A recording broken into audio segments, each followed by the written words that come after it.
Lucas! Lucas! Lucas! Rassemblement, quatrième!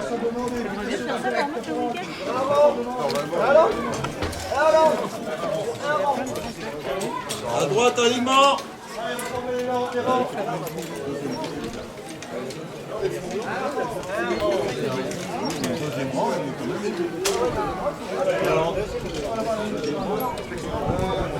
Garde à vous!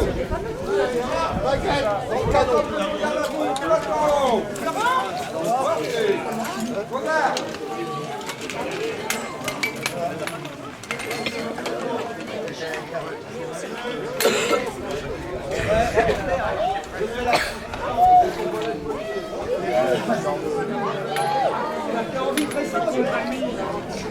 Pourtant, je suis tiré. Il est plein de merde. Ah bah j'ai tiré hein. Il est plein de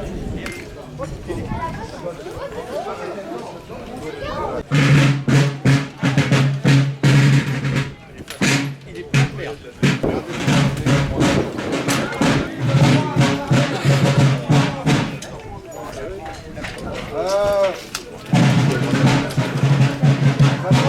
C'est là le 3 de petite.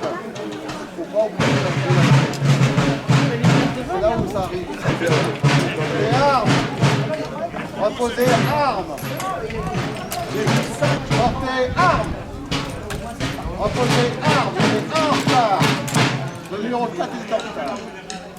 Portez armes. Voilà, c'est bien. Dans le flanc droit, à droite.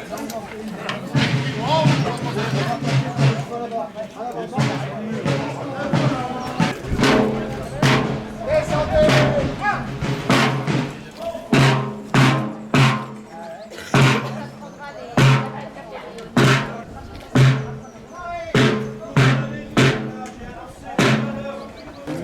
À droite!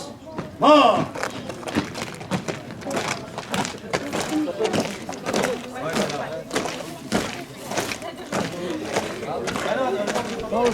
À droite.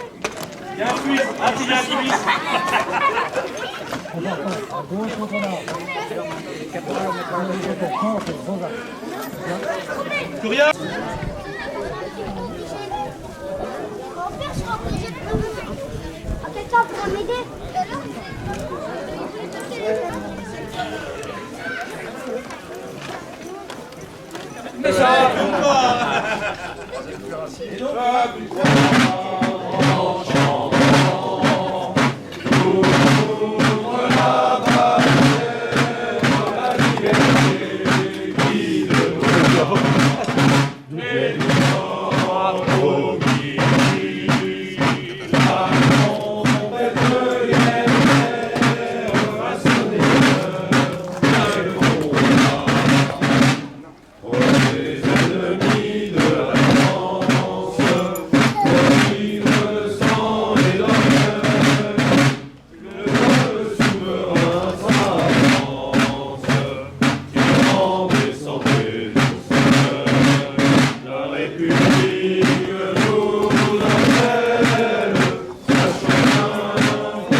Vous restez en ligne? Pas de problème.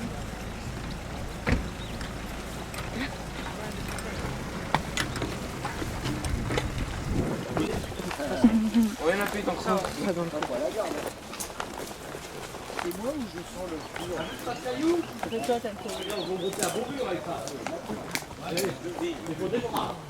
Moi, je vais y faire un peu.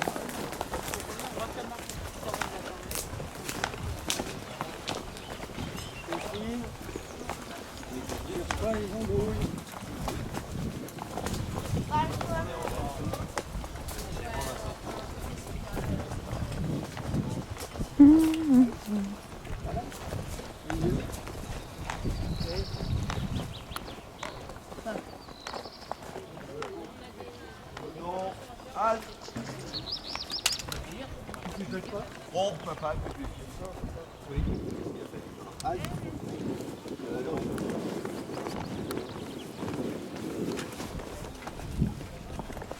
Complet. Et ben voilà, merci les gars. Je vais les faire avec plaisir. Vous avez passé un bon week-end. Et ben, vous voyez, rompez les rangs. Vive l'empereur!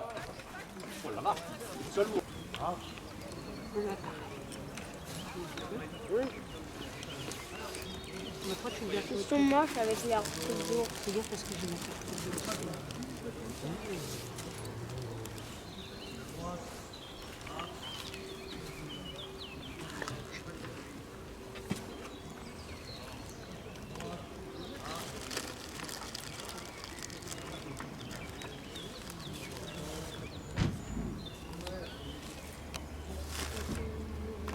Maman?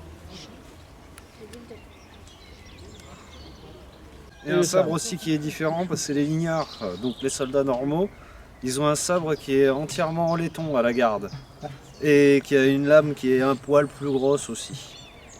Donc, là, on a un truc un petit peu plus confortable vu qu'on est de la garde, on aime bien avoir un petit peu de luxe. C'est un sabre briquet de la ligne. Avant qu'on aille... c'est là. Fusil système Charleville, c'est un truc 100% français. Il n'y a pas d'autres fusils qui avaient été fabriqués pareil avant qu'il existe. Quand la France a sorti ce fusil des fabriques de Saint-Étienne, il y a énormément de pays qui ont copié le système et qui ont copié le fusil. C'est pour ça que vous verrez les Italiens, les Allemands, tout un tas de gens, tout un tas de pays qui ont fait un fusil qui ressemble très pour très au Charleville. D'accord. On a Charleville. canon posé sur la crosse. La crosse c'est ça, le reste ça s'appelle le fût, mais on va appeler ça la crosse dans le général. La bouche est au bout, le tonnerre est ici. Alors le mien est un peu vieux, donc il tient pas, donc je vais être obligé de le tenir comme ça. D'accord, donc là on met la poudre. Donc, ici vous mettez la poudre à l'intérieur du bassinet, si vous regardez bien à l'intérieur du bassinet, il y a un petit trou. D'accord. Petit trou c'est la lumière. Sur un canon de campagne, ça va être pareil. On va avoir ce petit trou qui va être mis sur le dessus, qui va donner accès à l'intérieur de la chambre. On va toujours charger le bassinet en premier. Donc on fait couler la poudre dans le... Non. Voilà Vous mettez de la poudre ici. Ah, juste ici, d'accord. Vous fermez ceci qui s'appelle la batterie, D'accord. qui sert de couvre-bassinet, Donc qui enferme la poudre. Qui enferme la poudre. Ceci, c'est la feuille. Là. Ouais. Bon, moi c'est un silex en bois parce que bon, je peux plus tirer avec, mais bon. On a le silex qui est pincé dans le chien. D'accord. Cette pièce-ci. On retourne le fusil. On charge à la bouche. On sort ceci. Ah, on recharge aussi à la bouche. La baguette. On charge là. Non, c'est parce qu'ici on fait l'amorçage. D'accord, l'amorçage. Ok. Donc ici on a une première dose de poudre qui va servir à amorcer la charge principale qu'il va y avoir à l'intérieur du fusil. D'accord. Une fois qu'on a mis la poudre à l'intérieur du fusil, ici, la baguette qui va servir à tasser, si on était à la guerre, la balle, la poudre, la bourre, pour faire tout ce qu'il y a à faire. Alors, tic tic tic, ça veut dire qu'il est propre. S'il est plank plank, ça veut dire qu'il serait crabe. Une fois que c'est fait, on en retire la baguette. On remet la baguette à son emplacement. Et normalement, si on voulait bien faire, il faudrait, une fois que le chien a été demi-armé, l'armer complètement, se mettre en position de tir, et une fois qu'on nous dit feu, porter mort. Parce que ça sert. Là, ça va provoquer des étincelles en frontant là-dessus. Ça allume la petite partie de poudre qui est là.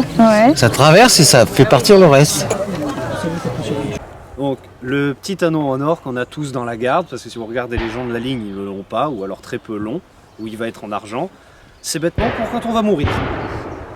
Si on meurt pendant une campagne et ou qu'on a envie de bouffer quelque chose ou quoi, l'or c'est une monnaie internationale. Peu importe à qui vous le donnez, il vous donnera quelque chose en échange. Donc pendant les campagnes, tous les soldats de la garde et les soldats en général avaient un petit truc en or ou en argent. Souvent c'était une boucle d'oreille ou alors c'était une bague ou un collier. Un truc qui était propre à eux et qui, malheureusement s'ils mouraient, servait à faire les obsèques sur place. Donc c'était pour payer le cercueil, payer la pierre, payer le mec qui creuse.